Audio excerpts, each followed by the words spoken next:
something about being on the edge of a continent and experiencing the sound of the waves and the sunsets and the birds that fly along the shoreline. It really represents the intersection between the land and the sea, and it's such a dynamic, changing coastline. For me, anytime you have water and mountains together, that's something I want to paint. I want to fill the whole canvas with the water and the mountains. The Santa Barbara Coast. Sanctuary. Playground. Resource. Inspiration. Our coast is many things to many people, but while a lot of us can't imagine life without the beach or ocean, few of us know the history of our coastal area or how fortunate we are to have such unrestricted access to this treasure. And that access comes not by accident, but rather by the conscious acts of determined and forward-thinking people. We've benefited from any number of public-spirited citizens, sometimes just through ground roots political organization, sometimes through the giving of money to preserve the coastline here in this area for the public. If you take a historical bird's-eye view of the Santa Barbara coastline, a pattern emerges of public spaces made possible either by philanthropy, citizen-led initiative, or a combination of both. In fact, that pattern starts at the entrance to the city coming from the south, the Andre Clark Bird Refuge. The Bird Refuge was a salt pond. They actually had a racing track around it at one time. That racing track went into disrepair. Interestingly, 60 individuals put in $100 each to purchase the old salt pond. And so really there the property sat until 1928 when the Clark family stepped into the situation.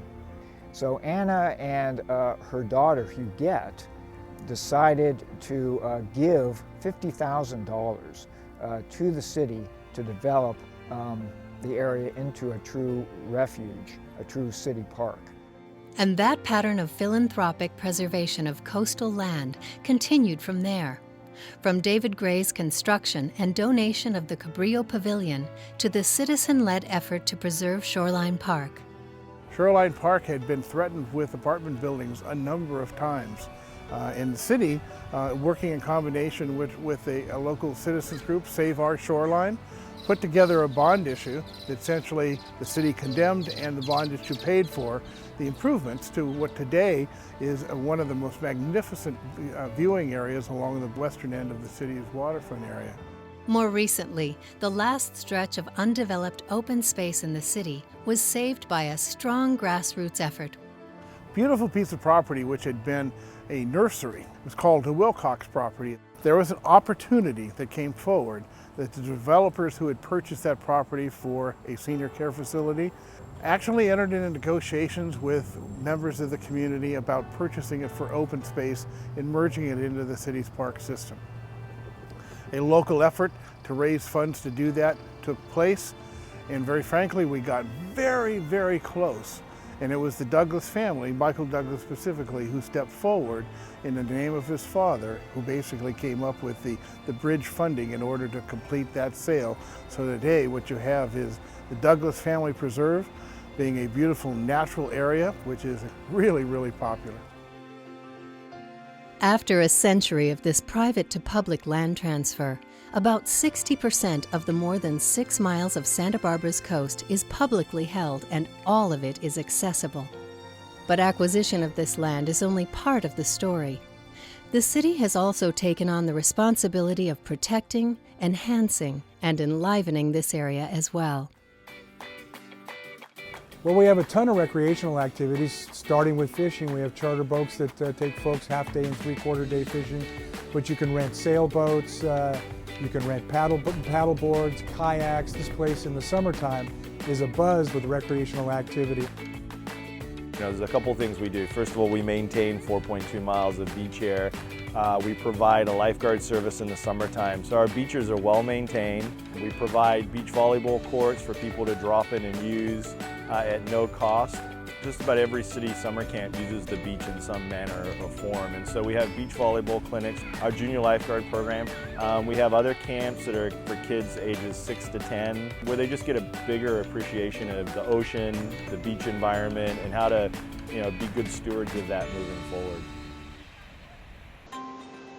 And when it comes to being good stewards of the coastline, the city has led by example. A successful ballot measure in 2000 resulted in the creation of the Creeks Restoration and Water Quality Improvement Program, the first of its kind in the state. Since that time, the Creeks Division has done a number of projects, including a major restoration effort down at Arroyo Burro Estuary and Henry's Beach. And we do continuous operations along the beach. We do beach cleaning 3 times a week. We work with California Coastal Commission on Coastal Cleanup Day. We work with a number of nonprofit organizations throughout the city to do beach cleanups on a monthly basis. We have a tremendous amount of volunteers come out and participate in our Creek Week events. Other communities have stormwater programs that work to improve water quality, but nothing that is so involved with protecting the natural environment as what we have with the Creeks Division in the city of Santa Barbara. Now, thanks to a grant from the Coastal Conservancy, the city is joining a statewide effort to get more people to explore this amazing asset.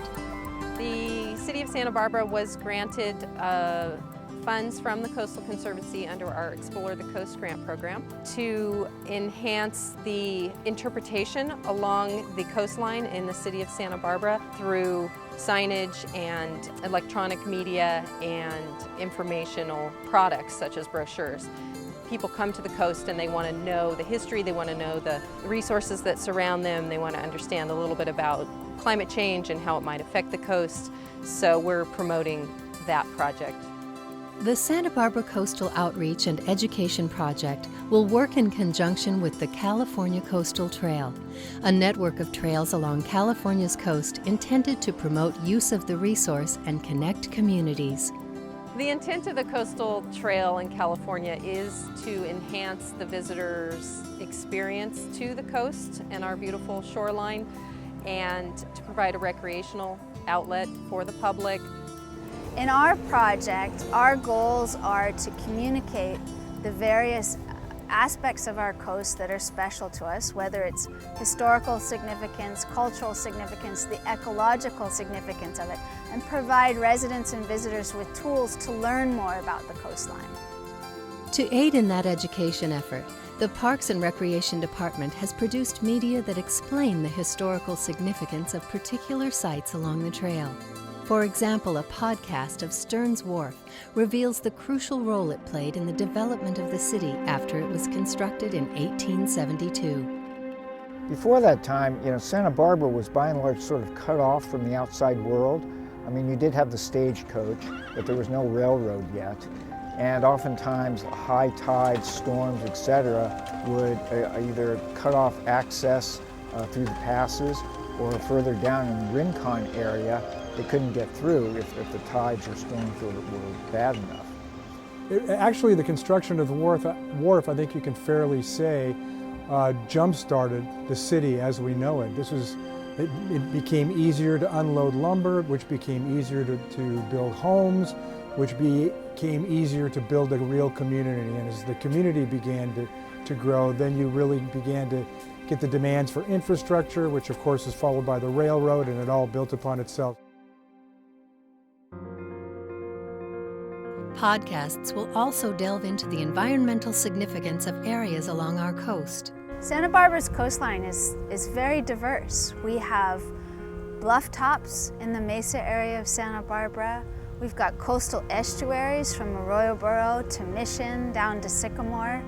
We have a brackish wetland in the Andre Clark Bird Refuge. The Santa Barbara area is very unique for marine species because we sit right at a transition zone. And so Point Conception is where everything changes. So basically what happens is you have this California current, which is a cold water coming down from the north. And then here we have this nice warm water in Southern California, and they meet here in the Santa Barbara Channel. And so we have this great transition zone. So you get amazing biodiversity. So we have the whales that are migrating by. We have fishes that mate on land. We have many, many bird species, marine mammal species, so it's just a fantastic area of biodiversity. That fantastic biodiversity supports a variety of commercial fishing operations.